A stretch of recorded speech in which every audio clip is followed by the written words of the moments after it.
Thank you. I don't think I could ask for a better lead-in to this session. For everyone who's staying, thank you for staying for the last panel. And here we're going to talk about how we're fostering innovation in Asia with Alibaba Cloud.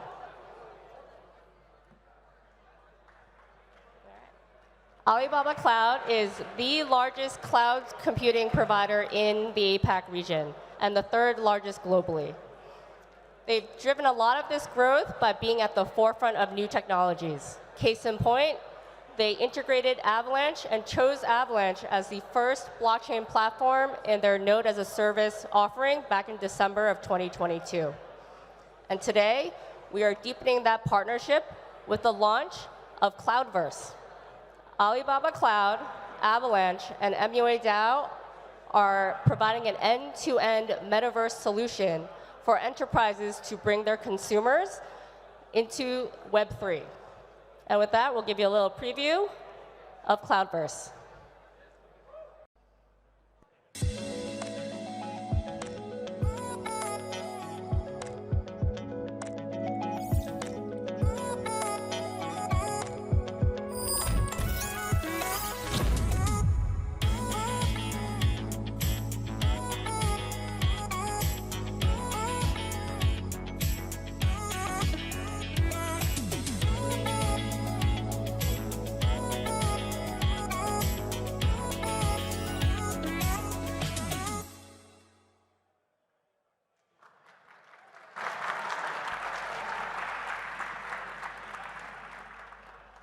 To talk about this partnership and provide more information on Cloudverse, please welcome John Wu, President of Ava Labs, and Raymond Xiao, Head of Web3 International Solutions at Alibaba Cloud.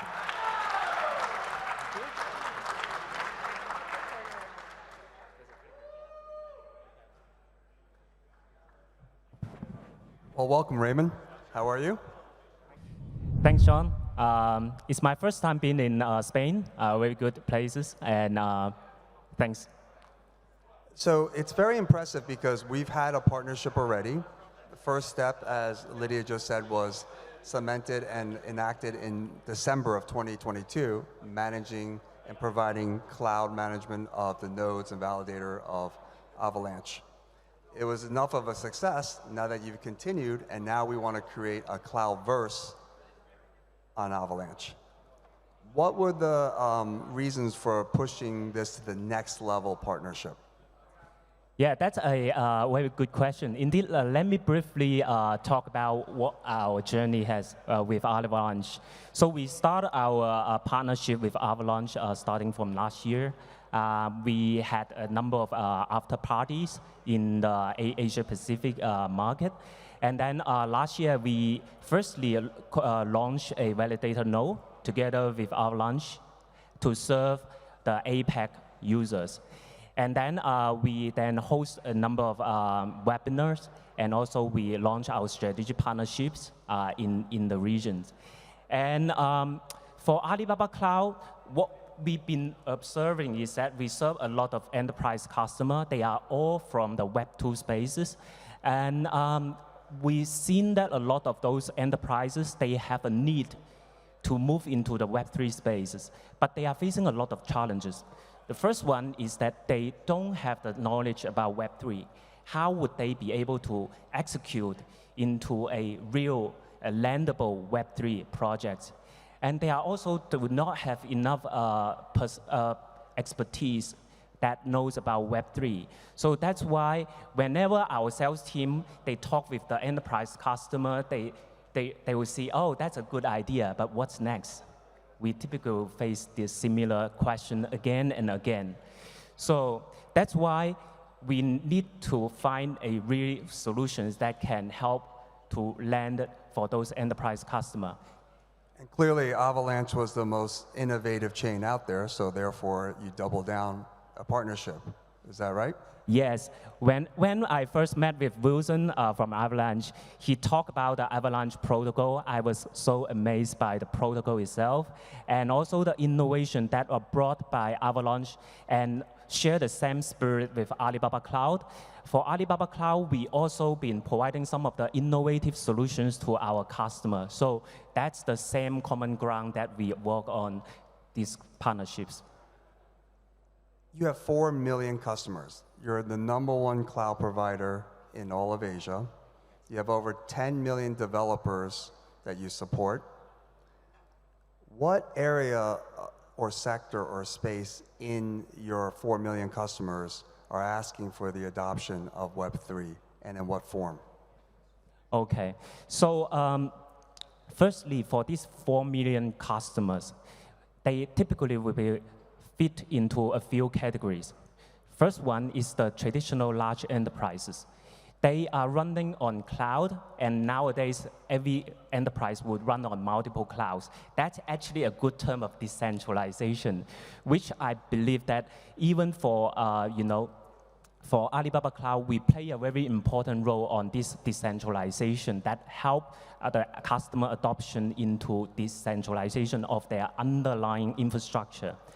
And for that part, we serve our customer, but what we assert is that they are trying to move into the Web3 spaces, but they are lacking the knowledge and the products and solutions. And from the other side, we see that for Web3, there are a lot of users from Web2 that we want to bring in. How would we be able to bridge such missing gap? And nowadays, we are also talking about AI. It's good that I saw Professor Guan just talk about AI and LLM to merge into the Web3 space. I think eventually the convergence between Web2, Web3, and AI would be the trend, and that would be the solutions that we provide to the large enterprises and the institutions to achieve value for their future growth. But even right now, you're providing, with the help of a labs, the team, an end-to-end solution so that the enterprise or the small medium business in your 4 million customer stable can easily deploy a metaverse solution. And you feel like metaverse is a catalyst for adoption of Web3. Yes. So say, for example, for Web2, typically we know that for a lot of the metaverse out there, they typically will require a land sales. And for institution or enterprise, they do not have a wallet.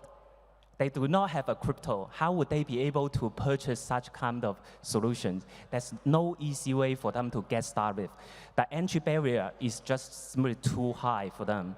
They need to leverage some partner that can help them to do all those entry bar, right? Secondly, they are lacking the operation team because Web3 is very heavily relying on operations and for those expertise who really know about the economy of Web3, right? All those should come from the Web3 native team. So that's why we partner with Avalanche and also MUA, who really is a strong builder of the Web3 metaverse and operations. So combining the large enterprise space of Alibaba Cloud in the APAC market and also Avalanche's strong infrastructure and innovations in Web3, together with MUA with their strong operations and builder in metaverse, we joined this solution that can help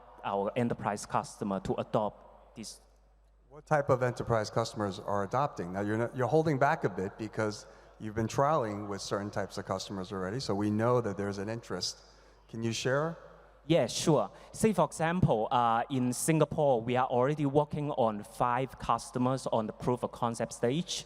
Majority of them, they come from the retail and tourism industry, because for all those customers, they want to have this branding exposure to the visitors, the tourists, and even for their consumers. So that's impose a very large opportunities for those customers.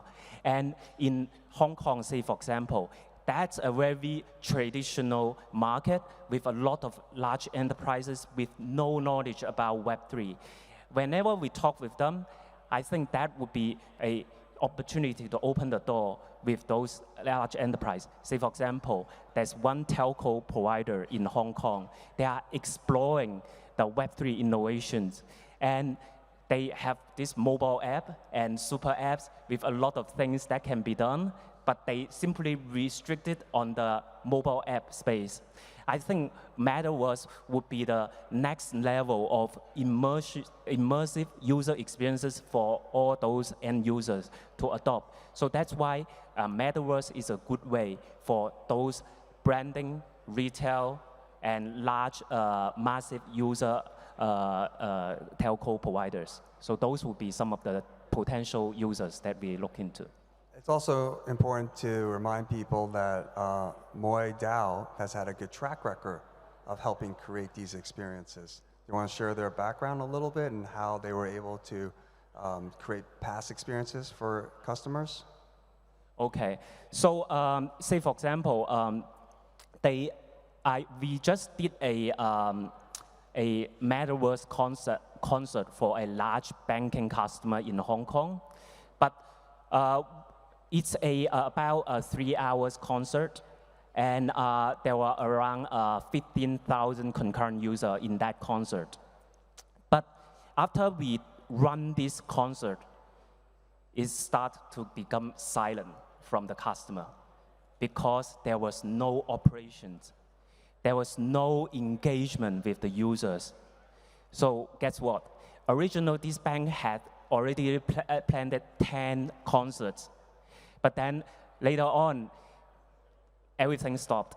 So this is a lesson learned from us. In order to make a metaverse work, it's not purely about running a fancy door, a fancy user graphical interfaces that to attract the user and then they onboard and then run the project and then all done.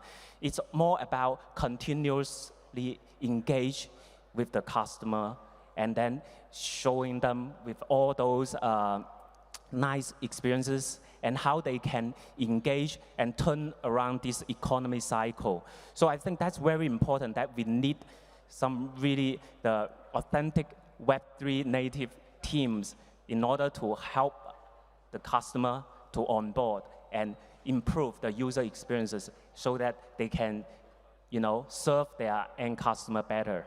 I think that will be the trend as well, because say for example, we've been seeing a lot of luxury brands across the world has started to get involved into the Web3, and typically what they start with, there are typically two ways. One is the NFT, the other one is the metaverse. I truly believe that eventually metaverse would become the next generations of the user interface for those large enterprises. What we're seeing in the US, especially with large consumer brands, whether it's luxury or aspirational or whatever level, is that the consumer brands actually are literally using, in the US at least, the NFT as a loyalty solution mechanism. What they're doing is with this direct connect with their users, they will save themselves a lot of money from going back to centralized places like Google or Facebook to reacquire their existing customers every time there's a new feature or a new event or a new version of whatever they're doing. They will have the data better than, over time, better than the actual centralized advertising agents. We're seeing that here in the EU. GDPR is very strict with privacy as well as PII. In the US now, when you try to go on a website, you'll have cookies and they'll say, do you want to accept or reject? And more people are rejecting. And as that happens over time, these brands need a way to connect directly to their users. In the US and the Western world, I think they're still trying to experiment loyalty and NFT programs. In Asia, the point here is that, Alibaba Cloud has already customers who are experimenting to figure out how in the metaverse they can connect directly to their end users, further disintermediating. Yes, indeed. For Alibaba Cloud, we are a technology arm of Alibaba Group. Indeed, we have a very strong feeling about how to collaborate with different business units and natures in order to provide a better value and drive user growth and business growth. Say, for example, we are serving like AliExpress and like international commerce and also media and entertainment. All those business units are running on Alibaba Cloud. And we, I think for APAC, users have high demand on user experiences, and say for example in Japan, Korea, and even for Hong Kong, say for example, and Singapore, they all demonstrate different culture, but they shown a similar pattern that user experiences is very important for them to get engaged. And with the Web3 technology such as NFT and metaverse, all those young people, younger generations, they were easily onboarded into that kind of user experiences. It's also very good for the enterprise because they also want to attract the newer generations of users in order to become their end consumers. So that would be a win-win benefit for those enterprise. Not only about the existing Web2 users, but also the next generations of users from Web3, so that they can run their business in a more sustainable way. And I would have to say, and I'd be remiss if I didn't mention this, but we're very excited to be partnering with Alibaba Cloud. Gun earlier talked about bringing 7 billion people over. Well, how are you going to bring 7 billion people over? You have to partner with people who already have billions or millions of customers in existence. And it's even better to partner with someone who's got 4 million cloud customers who've done surveys and tested what their customers want and how they want to enter the Web3. So this is a great partnership, and we're very excited to be working with you. Sure. I think for this partnership, we are actually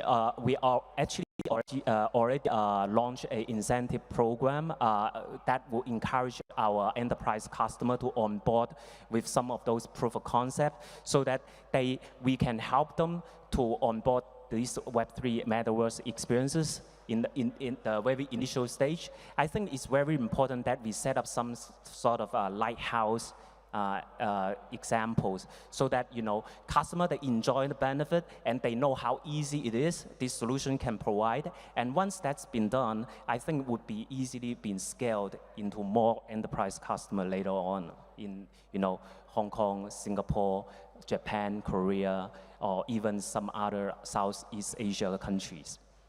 That's wonderful. Anything else you would like to mention, or we can open up for 1 or 2 questions? I think, yeah, pretty much I already mentioned about Alibaba Cloud's positioning. I think for our vision about Web3, we actually start to set up the Web3 team starting from last year. We set up the team. I know that it's very hard to recruit our people from, who knows about Web3 while still they in the Web2 space. But after setting up the team, then we start to work with some of the technology partners from Web3, and we innovate some of those products and solutions that we can help the customers. And then we actually release a number of products starting from last year, including the node services, which can provide RPC services to all those, the dApp applications developers. And then we also launched a number of security-related products, because that we know security is very important for applications or running on blockchain. So those will be some of our efforts. But of course, we've been running a lot of co-events and marketing efforts in Southeast Asia and in APAC. Say, for example, earlier this year in January, we hosted the Developer Summit in Jakarta, Indonesia, which had 1,500 developers joining this event. I think in the future, it's very, that opened up another opportunity where we can host more Web3 related, developer sections within those communities. So that would be some of the plans that we're gonna run this year. Well, Raymond, thank you very much. You flew all the way over here to meet the community. We're very excited. We're looking forward to this to be a great partnership. Yeah, I look forward to that as well. Thank you.